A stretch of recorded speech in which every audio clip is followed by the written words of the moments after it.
rise to support the Environmental Protection Authority Bill. Mr. Speaker, this bill is an important part of the government's program, and it's actually an important part of the parliamentary program. And I find it a little disconcerting to have only heard criticism from my parliamentary colleague from the other side of the House. But more of that later. Because this formed part of our environmental policy at the 2008 election, and the public has now come to expect from their national-led government that it will follow through. And, Mr. Speaker, this is another case of us doing exactly that and doing it proudly. This measure follows on. That member who's just called out from the back of the other side should be careful, because he gets so many things wrong, he's starting to be a legend.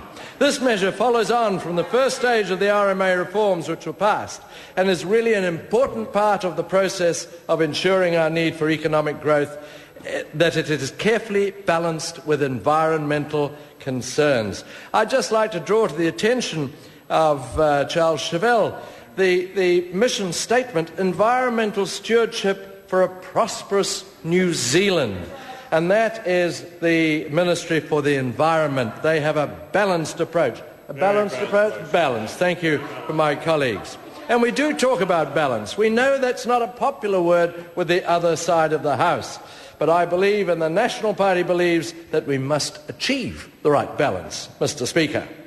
Part of achieving that balance is ensuring we have a strong environmental management at central government level.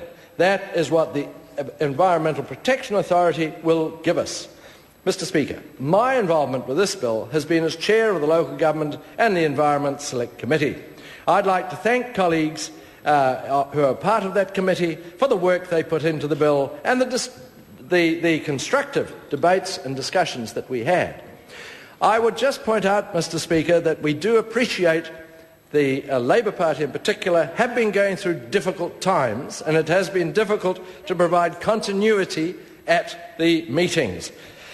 Had they been able to do so, Mr. Chevelle may not have just concentrated on written submissions, because he would have been party to some of the discussion which occurred when we met the people at the time, and I think he would have been a little bit more reassured.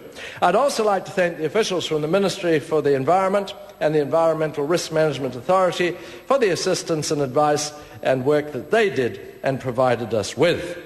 Indeed, we had, as a committee, we went across to the Ministry for the Environment this very day today and had a splendid illustration, I think my colleagues would agree with me, of their commitment to balance and commitment to work. It was very, very impressive, and I'd like to commend them.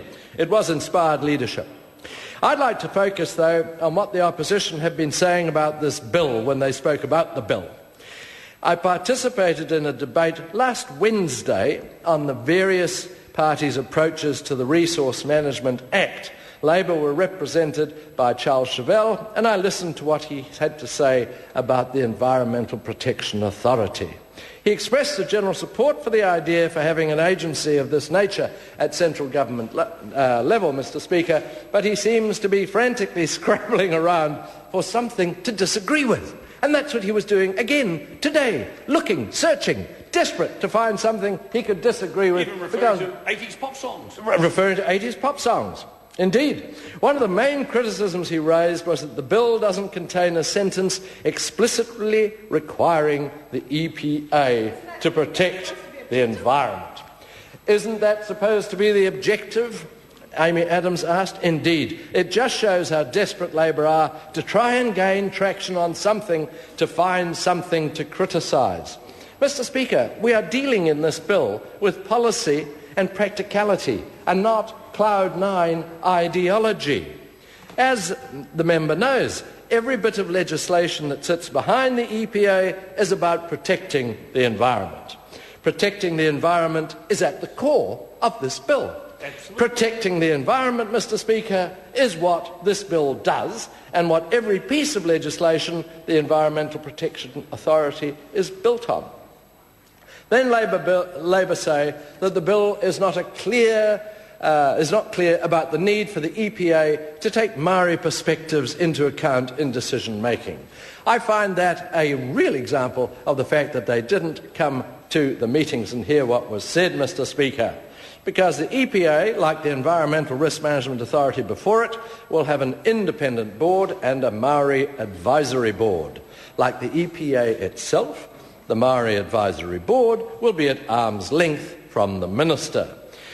From the submissions we received, it's regarded as a very good form of independent representation for Maori inclusion. Mr. Speaker, this is a good bill. It's the fulfilment of yet another election promise. It strengthens New Zealand's environmental management. The Environmental Protection Agency will be a strong, independent authority, bringing a strong national direction to environmental decision-making, and most importantly, Mr. Speaker, it will have the protection of the environment at its core. Thank you, Mr. Speaker.